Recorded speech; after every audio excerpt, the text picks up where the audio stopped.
This is Today in St. Louis, focused on you. We are focused on the Gateway Arts to start off your 6 o'clock hour here on Today in St. Louis. Isn't it lovely? Isn't it great? Yeah. If you haven't been down on the grounds yet, you should go and see what they've done down there. And today appears to be a good day to do so.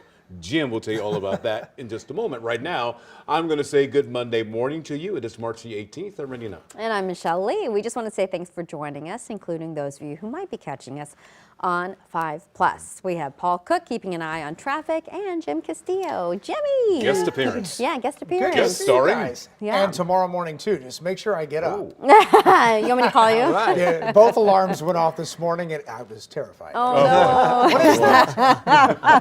Hey, as long as it's not the tornado Surprise. sirens. You, know, Yeah. that, you don't want that. Right. But the Oh my alarm set, gosh. that's That was last Thursday. That Yes. was Oh. also terrifying, right, for many of us.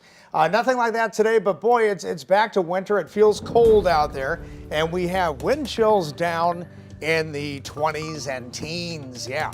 But we are definitely seeing a clear sky this morning, wherever you are. High pressure, it spins around clockwise, so we're on that colder side. And so a northwest wind, it'll stay up and get kind of breezy as we get into this afternoon. Some of the gusts as high as 25 miles an hour. Snow flurries around northern Illinois and Indiana will stay away from us.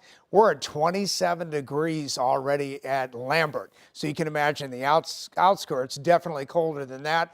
And the wind chills are down in the teens and low 20s. And here are those current temperatures at about 28 in Creve Coeur. And a lot of us, down around the low and mid 20s. So very, very cold out there. Paul, a warm up is expected tomorrow. Much more on that coming up. How's the traffic looking? It's very, very nice. Now we're talking instant traffic, Jim, so we want to make sure we tool around and see that nothing is happening here right at 6 o'clock, 6:02. In fact, we're going to start Lake St. Louis, where we've seen big crowds in about the next 15, 20 minutes here because of Wentzville Parkway and just the flow here. Now, we know they're going to be changing some lanes and making them bigger all through 70 there. Right now, you are moving. Hold on to your hat. We're going now to Eureka 44 going westbound at 109 Allenton. That area, static road work that is going to be there this morning starting here pretty soon. And then you've got definite lane closures on 55 northbound in Peevely. We'll have another take of traffic minutes away, guys. Thank you, Paul. This morning, St. Louis police are continuing to investigate a deadly hit and run in Soulard. It happened early on Sunday morning. Our Mercedes McKay joins us now live from St. Louis Police Headquarters in downtown. And Mercedes, what happened? Rennie, well, we know that this happened just blocks away from many popular bars in Soulard, like McGurk's, right after closing time. And just hours before, many people were going to start flooding the streets for St. Patrick's Day celebrations. So here's what we know from police right now. Police tell us a woman was hit at the intersection of Gravois Avenue and Russell Boulevard just after 1:30 Sunday morning. Initial investigations revealed the driver took off after the accident. The woman later died at a nearby hospital. Now, this is just the latest in a string of recent deadly pedestrian accidents. 5 on Your Side spoke with a server at a Soulard restaurant who says he's constantly frustrated by the number of reckless drivers. I've grown up in South St. Louis all my life. I'm going to be 45 in a week, and I don't know why, but stop signs, stoplights, just ignored, and people get hurt, unfortunately. So I don't know why, but it happens. Now, there are still several unanswered questions about this investigation, like who was the woman that was killed and who was this driver? Now, police are still actively investigating this, and they ask you if you have any information to call Crime Stoppers. That number is on your screen now, 866-371-TIPS. Live at police headquarters, Mercedes McKay, 5 on Your Side. Well, this morning, a man is behind bars charged with Baldwin's first murder in more than a decade, and police say it does appear to be a domestic violence incident. Let's get out to our Sydney Stallworth live at police headquarters there. Sydney, what are you learning about the suspect?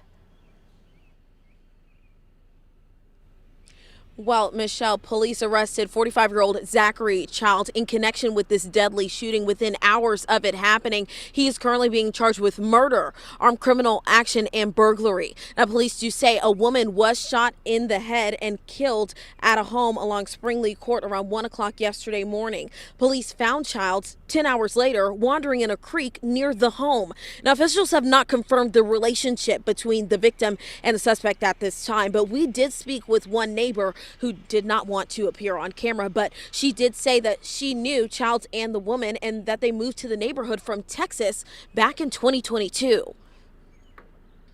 I've lived here 25 years. I mean, it's a great neighborhood. It's always been quiet. All the neighbors know each other and look out for each other. I mean, we've never had anything like this happen ever.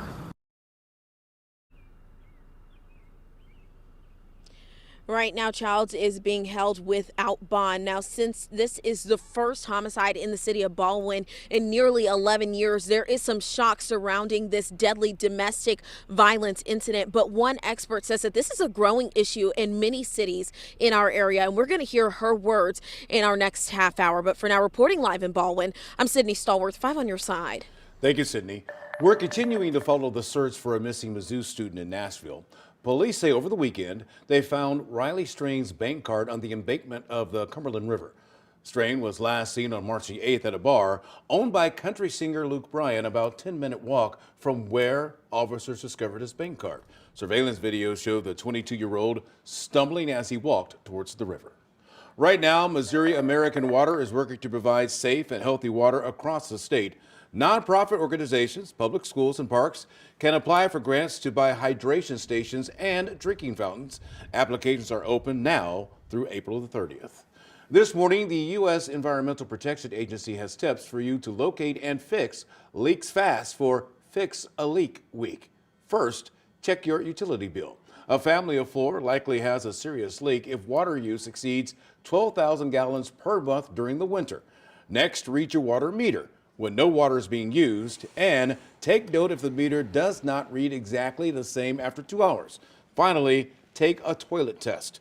Place a drop of food coloring in the toilet tank. If the color shows up in the bowl after 10 minutes, you have a leak. All right, weather-wise this morning, boy, you know, what a difference. So last week, very warm, and then we had the tornado warnings on Thursday morning and again in the evening hours. Nothing like that now. It's back to really winter. It's the last full day of winter.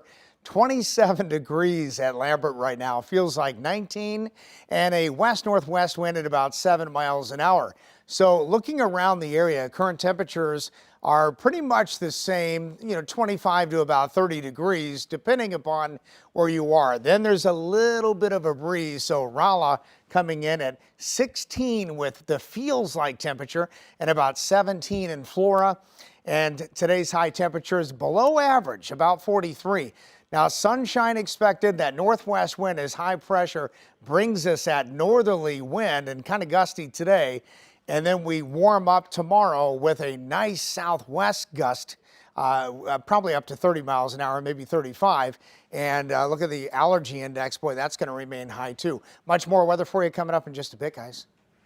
All right, thanks so much. How far can the federal government go when it comes to social media posts? The case being heard today in the Supreme Court and Missouri's involvement. Civilian safety in Gaza, where the U.S. stands on Israel's projected invasion of Rafah. And as we head to break at 6:10 this morning, we're taking a live look from St. Louis Lambert International Airport. The airport is reminding everyone that it is spring break, so you can avoid the stress of having to surrender items at the TSA checkpoint by knowing what to bring before you fly out for your big vacation. We're back after this.